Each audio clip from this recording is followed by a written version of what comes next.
Servir à quoi, cette marche, au fond? Il y en aura d'autres? Oui. De toute façon, elle a d'abord une vocation. Nous sommes en démocratie et nous voulons montrer qu'il existe une opposition de gauche. Il ne faut pas laisser la vie du pays être enfermée entre nous sommes d'accord avec François Hollande et nous nous coupons la gorge nous-mêmes, nous sommes d'accord pour donner nos salaires, nous sommes d'accord pour la misère et l'austérité, ou bien nous sommes repeints en fascistes ou en droite. Ce n'est pas possible. Donc il faut ouvrir un autre chemin. Et nous, notre rôle est de montrer que ce chemin est ouvert. Il est par une coalition qui va s'élargissant à mesure que les circonstances obligent chacun à prendre position. Ce n'est pas moi qui ai séduit les Verts, je vous le dis tout de suite, ni même Besancenot. Mais les circonstances sont telles qu'on en vient à s'opposer. Rappelez-vous qu'au début, je n'acceptais pas le mot opposition de gauche. Non, je disais, vrai. ah ben non, écoutez, on n'a pas envie de se mettre... Vous l'assumez désormais. Mais les circonstances nous ont poussés à nous mettre dans cette posture. De même, les écologistes que vous voyez là, il y en aura d'autres. Alors pourquoi vous dites qu'il y en aura d'autres? Parce que Cécile Duflot, elle a été très claire. Elle vous a répondu à la main tendue, clairement, que vous lui avez adressée. Je ne crois pas à la guerre des gauches. Et elle ajoute, et l'écologie politique ne servira jamais de variable d'ajustement dans les règlements de compte entre les forces déclinantes du productivisme. C'est à vous, là, qu'elle s'adresse. Elle vous dit non. Mais je suis d'accord avec tout ce qui est dit là. Je suis complètement d'accord avec ce qu'elle dit. Je ne suis pas pour la guerre des gauches, dans la mesure où je considère que le gouvernement de Valls n'est pas un gouvernement de politique de gauche. Si nous étions en train de nous disputer entre des réformistes et des révolutionnaires, c'est-à-dire les uns diraient, comme dans les années 70, le SMIC à 1000 francs, non, à 1200, et alors commence une bagarre incroyable, et à la fin on a failli pas avoir du tout de SMIC. Bon. Mais ce n'est pas de ça dont on parle. On parle d'une politique de gauche et d'une politique de droite. La politique économique du gouvernement Valls, c'est une politique de droite. Donc je ne suis pas pour la guerre des gauches du tout. Je suis au contraire que pour que tous les gens de gauche s'accordent sur une gauche alternative. Deuxièmement, là où elle a encore plus raison, c'est que l'écologie politique n'a pas à servir de variable d'ajustement aux anciennes forces productivistes.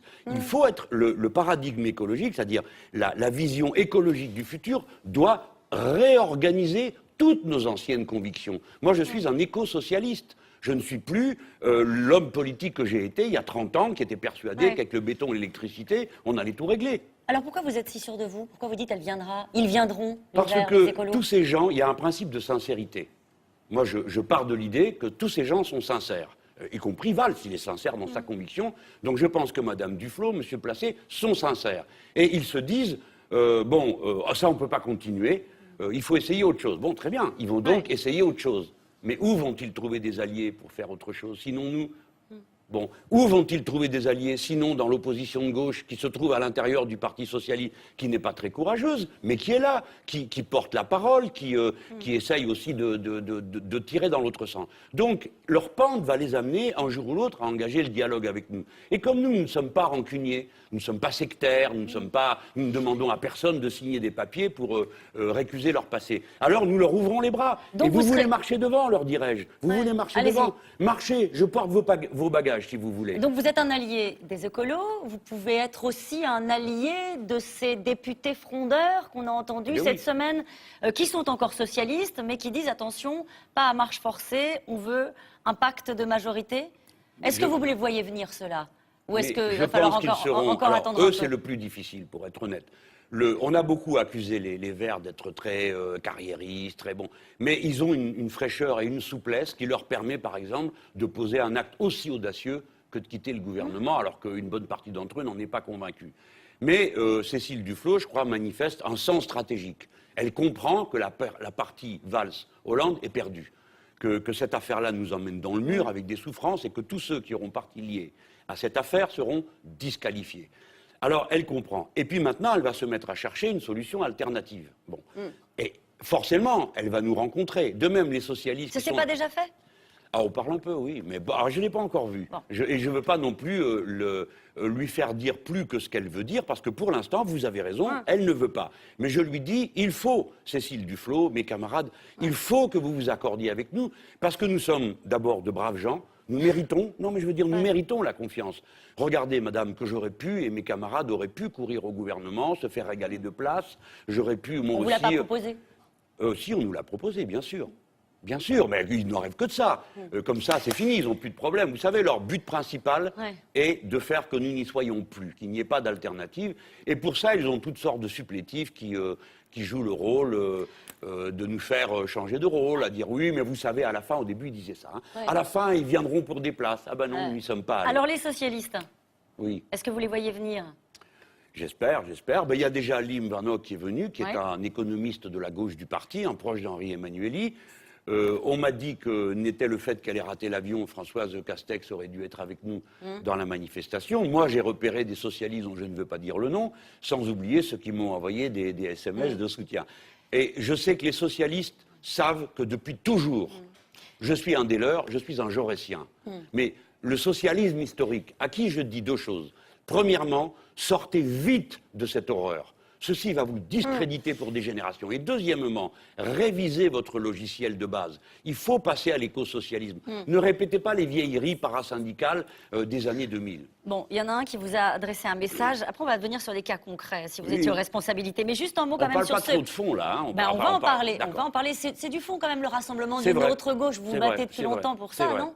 Alors, la faute politique de Jean-Luc Mélenchon. C'est signé Julien Drey. Et il dit Jean-Luc Mélenchon détruit ce qui est le bien le plus précieux de la gauche, l'unité. Il veut l'unité de la gauche. Il dit c'est le seul moyen, au fond, pour qu'on reste au pouvoir et c'est le seul moyen pour reconstruire.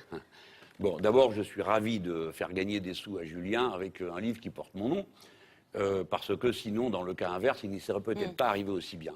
Alors, quel est le résumé de son livre? Beaucoup de citations de Trotsky qui prouvent qu'il l'a mal lu. Beaucoup de comparaisons avec les années 30, bon, dont je ne veux pas saouler nos auditeurs, mais qui vous parlent. Mais qui me font rire, parce qu'il ne sait pas les bonnes citations.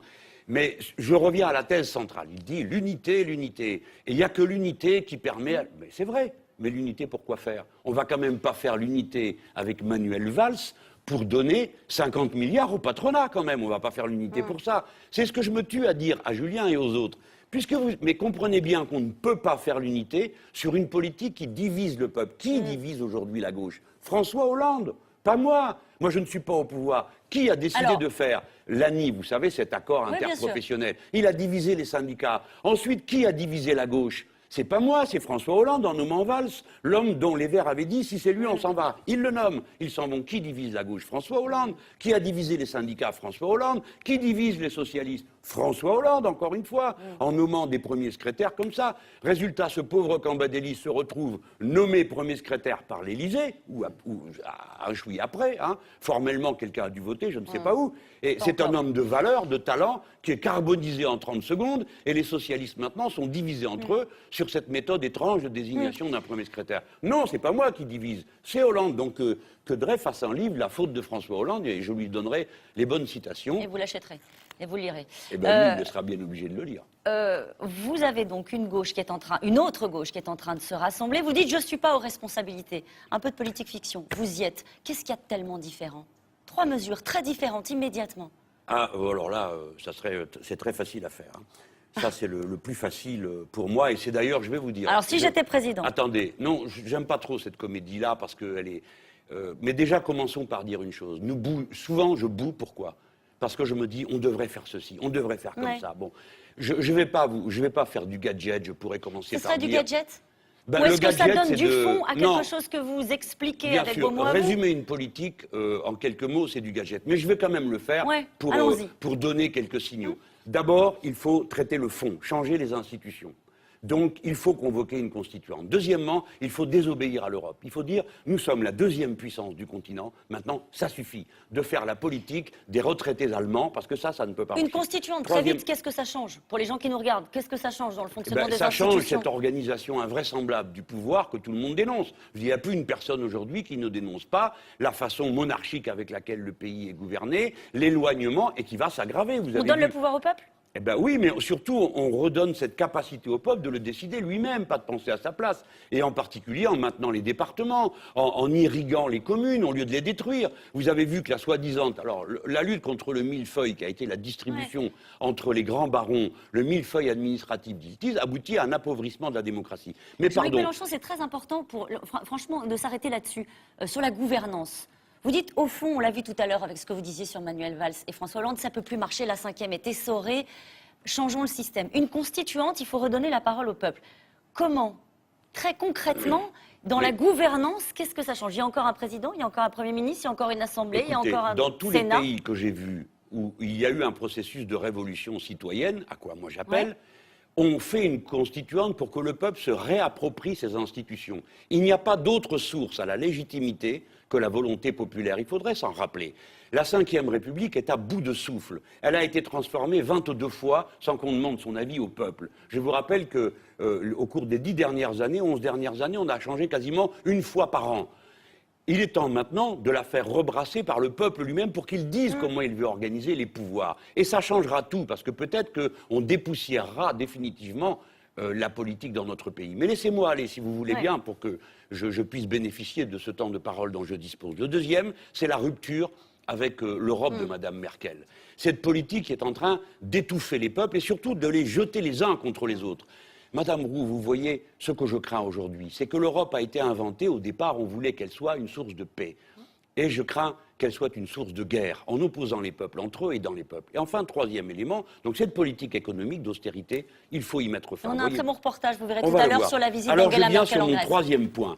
Je dis aux Français, vous êtes un grand pays. Et, pardon de me répéter, c'est, pour prendre un exemple, le deuxième territoire maritime du monde. C'est moi qui plaide pour ça. Je vois que petit à petit, je suis arrivé à convaincre M. Valls. C'est même Mme Le Pen qui a compris le sens du message.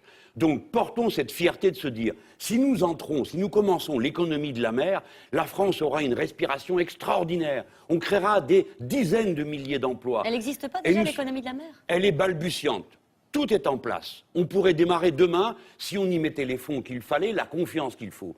Construire, déconstruire des navires pour ne plus s'exposer au ridicule de la situation, peut-être vous en souvenez-vous, de ce malheureux Clémenceau qui a erré en mer, que personne ne savait déconstruire. Mais surtout, faire la culture des algues, installer les hydroliennes en mer, commencer à gérer proprement la mer. Savez-vous que la mer, le capitalisme y est entré, les êtres humains vont y entrer. Nous sommes 7 milliards, nous entrerons Et en pourquoi mer. ce serait mieux que le capitalisme de la terre et que développer cette économie-là? Alors voilà, c'est l'occasion, c'est enfin l'occasion d'une belle page propre pour les êtres humains.